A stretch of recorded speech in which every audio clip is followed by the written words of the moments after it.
Hello everyone, welcome to Research Academy. In this video, we are going to talk about subjects and the strategies regarding CLAT PG Subjective Part 2019. In the previous video, I have already discussed about the expected pattern of CLAT PG as subjective part is returning to CLAT PG after 4 years. So pattern is going to change in 2019. And if you don't know about the pattern of 2019, you can watch the video. The video link is given in the description below. In this video, I am going to talk about subjects and the strategies. First, I'm going to talk about the subjects, then I'll delve into the strategies. Without wasting any time, I'm going to start with the subjects.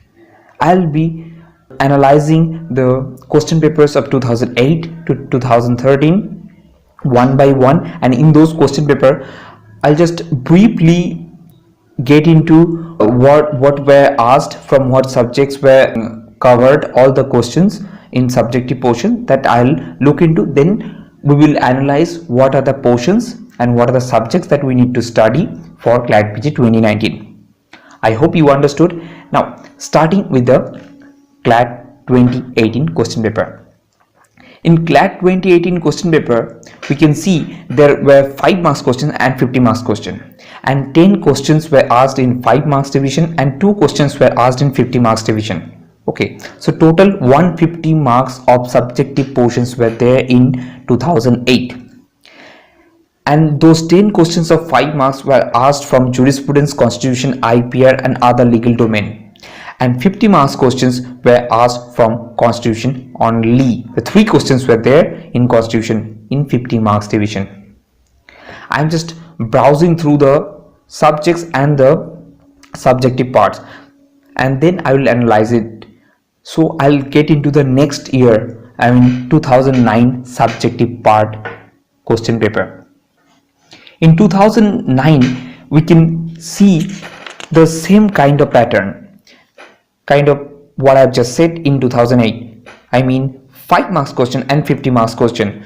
10 questions were asked in 5 marks division and 2 questions were asked in 50 marks division. And 5 marks division, the 10 questions that were asked in 5 marks division, that were asked from constitution, other law subject, IPC and family law, and 50 marks division, the 4 questions were asked, and 4 questions were asked from environmental law, constitution or the public policy, you can say, jurisprudence and the human rights. Okay, now getting on to the next part, that is 2010 subjective question pattern. In 2010, as usual, like previous years, 5 marks questions were there and 50 marks questions were there. 5 marks questions were asked from jurisprudence, constitution, IPC, contract and tort, and 50 marks questions were asked from the same set of 5 different subjects that I have already said: constitution, jurisprudence, IPC, contract and tort. Okay, how many questions are asked? You can go to the link that's given in the description below. You can read that article. You can get to know how many questions were asked in that particular year in subjective portions. Or you can, if you have the previous year's question paper, if you don't have the previous year's question paper, link in Juris Edge website is also there. You can go and enroll it for free and get the previous year's question paper as well. Now getting on to the next year question paper, that is 2011. In 2011, there were 225 marks question.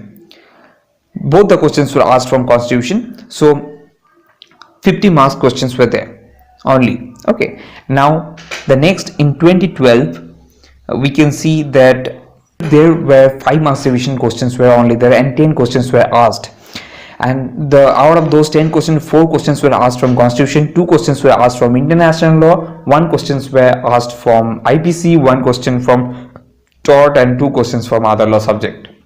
So these are the portions that were asked. Now getting on to the next year, that is 2013. In 2013, 425 marks questions were asked and 2 questions from jurisprudence and 2 questions from constitution. So that was the overall briefing of subjective parts and the subjects in previous years. Now if we analyze all those previous years, we can see a pattern, and in this pattern we can see that only one subject that is quite constant in all the previous year's question paper in 5 marks and 25 marks or 50 marks, that subject is constitution. And that constitution not only the whole constitution, the only one part of the constitution that is quite dominant and constant, and that one part is fundamental rights. So I hope after analyzing, or if we go through this pattern, we can easily see the fundamental rights of the constitution. That's one of the important chapter that we have to go through regarding subjective parts of CLAT PG 2019 as well. And regarding the other subjects like jurisprudence, IPC, contract and tort, these are the 5 subjects only. International law only one time has followed. In 2012 international law questions were asked. Other than that, international law were not asked. So if we go by the previous year's question paper, constitution, jurisprudence, IPC, tort and contract, these 5 subjects are generally asked in subjective questions. Now getting on to the next part, that is the strategy. The strategy, there were 2 parts. The first, I'll be discussing about the strategy number 1, and then I'll be discussing about the strategy number 2. In strategy number 1, I'll tell you is that forget about the subjective part or the notification what just came out on 19th October 2018. Focus on the objective part only. What I mean to say is that if we analyze, or if we see from 2008 to 2018 question papers, there were objective questions. There is no doubt in that. Either 50 marks or either 100 marks or either 150 marks questions were there, but objectives were certain, objectives were constant. So objective questions will come in 2019 as well. And till the official notification comes out in the last week of the December, you can focus on the objective part only for jurisprudence and constitution. Then it would be better for you as well. Your preparation would be good, because in these 2 months you will cover up maximum portions of jurisprudence and constitution, and when the official notification issued, then you will re-strategize according to the notification. What are the subjects you are going to study and what are the subjects you are going to exclude for the CLAT PG 2019. I hope you understand the strategy number 1. Now regarding the strategy number 2, what I mean to say, now if you are interested to read the subjective part till the official notification comes out in these 2 months, then you can do that. Only the subjective part, fundamental rights of constitution, you can study that. When the notification come out for the CLAT, the syllabus and the pattern you get to know, then you will study according to that. But till then you can study only the fundamental rights subjective part. That will be helpful for you as well, because in these 2 months you will study the subjective part, or you will go through the fundamental rights so thoroughly or so deeply, so that subjective parts and the objective parts both will be covered, and both are covered by you till within 2 months, isn't it? So that will be helpful for your preparation.